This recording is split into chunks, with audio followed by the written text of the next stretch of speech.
Baik, kita lanjutkan lagi.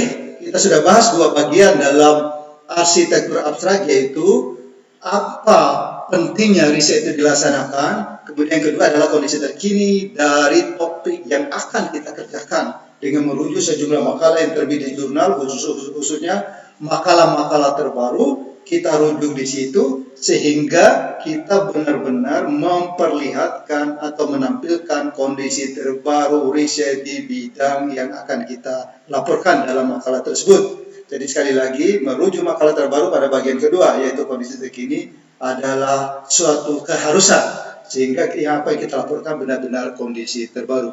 Nah, kita akan lanjut pada bagian berikutnya dari abstrak. Mari kita coba lihat slide berikutnya.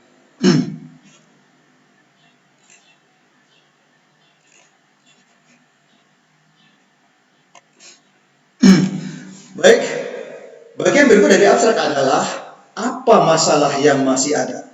Jadi setelah kita tampilkan kondisi terbaru dengan sejumlah rujukan makalah terbaru, kita akhirnya sampai kepada kesimpulan bahwa ternyata masih ada masalah yang belum tuntas dalam topik tersebut.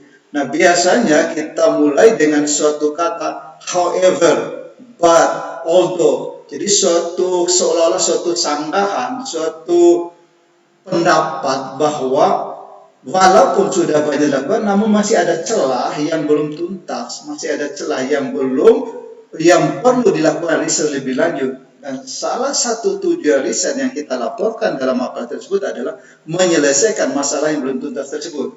Jadi pernyataan adanya masalah itu wajib muncul di dalam pendahuluan suatu makalah, sehingga pembaca yang baru membaca makalah itu langsung mengerti apa masalah yang mau kita jawab dengan makalah kita ini. Jadi harus ditulis di situ. Setelah kita menyampaikan kondisi terbaru dalam satu paragraf, maka kita langsung pada suatu kalimat atau beberapa kalimat, namun akan tetapi itu adalah kalimat yang mengungkapkan adanya masalah yang akan kita selesaikan dalam riset ini. Jadi makalah kita itu adalah menjawab masalah tadi. Nah, kenapa masalah perlu diungkapkan? Karena tidak semua pembaca sadar dengan masalah itu. Nah, ketika pembaca itu membaca masalah yang kita ungkapkan pada bagian ketiga dari abstrak, maka pembaca itu merasa bahwa kita ini akan menyelesaikan suatu topik yang penting dalam bidang tersebut. Jadi, tadi bagian pertama adalah memuji-muji masalah topik yang terkait dari riset kita. Bagian kedua adalah menyampaikan secara cukup jelas kondisi terkini dari riset di bidang itu. Lalu muncullah satu pernyataan kita bahwa namun masih ada masalah loh, masalah ini. Although, however, but, dan sebagainya. Jadi kita tulis di situ sehingga pembaca melihat, kita itu akan menyelesaikan, fokus ke situ ya, bahwa di makalah ini akan menyelesaikan masalah ini ya. Ternyata masih ada masalah ini ya, yang kadang-kadang orang lain, peneliti lain tidak sadar dengan masalah tersebut. Jadi itu wajib ditulis di dalam abstrak. Di bagian ketiga bisa satu paragraf, bisa juga dalam 1-2 kalimat. Yang penting itu jelas oleh pembaca bahwa itulah masalah yang mau kita selesaikan dalam makalah ini. Nah, bagian berikutnya dalam abstrak adalah tujuan. Nah, tujuan dari riset kita ini ya tadi menyelesaikan masalah tersebut. Jadi kita sudah ungkapkan masalah, maka tujuan kita adalah menyelesaikan masalah.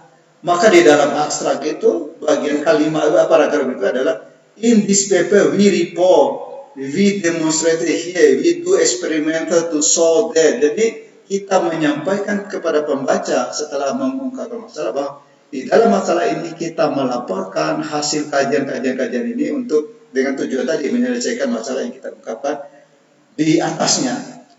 Jadi kira-kira seperti itu struktur abstrak. Kita bisa jelaskan cukup detail sehingga misalnya metode yang kita pakai apa. Kemudian bagi orang fisika teoritik mungkin menyebutkan kita mengajukan suatu teori baru untuk menyelesaikan masalah di atas tadi. Atau untuk orang eksperimen, kita akan melakukan eksperimen untuk menyelesaikan masalah yang disebutkan di atas tadi. Jadi intinya adalah pada bagian apa tujuan tadi, apa yang akan dilakukan adalah kita menunjukkan kepada pembaca bahwa kami penulis makalah ini melakukan riset dengan metode apa, dengan teori apa untuk menyelesaikan masalah tadi. Jadi kira-kira seperti itu. Kemudian di bagian antara masalah dengan apa tujuan, boleh saja masuk hipotesis, boleh saja tidak. Tapi banyak juga yang tidak masuk hipotesis. Jadi intinya setelah masalah dikemukakan, lalu kita sebutkan tujuan makalah ini adalah menyelesaikan masalah tadi dengan metode ini, dengan eksperimen ini, dengan teori ini, dan sebagainya, dengan simulasi, sehingga pembaca menjadi tahu apa masalahnya dan apa tujuan dari si penulis melakukan riset ini. Lalu bagian akhir dari tujuan tadi, kadang-kadang ada penulis mengungkapkan 1-2 kalimat bahwa misalnya keunggulan dari riset ini adalah karena mereka menulis dalam pemikiran kami ini adalah eksperimen pertama untuk membuktikan ini. Jadi kehebatan riset ini kadang diulangi lagi di bagian akhir pendahuluan setelah satu kalimat di abstrak itu ditampilkan. Jadi di bagian akhir abstrak itu sudah ditunjukkan kehebatan dari riset tersebut, riset ini. Kemudian di bagian akhir pendahuluan kadang-kadang ditekankan lagi kehebatan tersebut. Jadi kadang-kadang penulis itu menulis kalimat to best of our knowledge, this is the first time, the first proof of the apa-apa-apalah. Jadi ini adalah pembuktian pertama tentang sifat ini. Ini adalah teori yang paling simple untuk menjelaskan ini. Berdasarkan pemikiran kami, pemahaman kami, ini adalah teori yang paling mudah untuk menyelesaikan persoalan ini. Jadi menyampaikan kembali kepada pembaca bahwa apa yang kita laporkan di sini mempunyai keunggulan yang sangat tinggi. Kita ulangi dengan 1-2 kalimat. Karena pembaca belum tentu langsung dapat menangkap kehebatan makalah hanya dengan membaca abstrak saja. Pembaca kadang-kadang perlu waktu lebih banyak untuk memahami semua isi masalah. Nah, apa salahnya kita sebagai penulis memberikan dulu suatu pendapat di awal bahwa makalah kami ini mempunyai keunggulan di sini. Jadi ditulis di bagian akhir paragraf 1 kalimat, 2 kalimat, setelah juga ditulis di bagian akhir dari abstrak dengan 1 kalimat, sehingga pembaca bisa menangkap dari awal apa kekuatan makalah kita.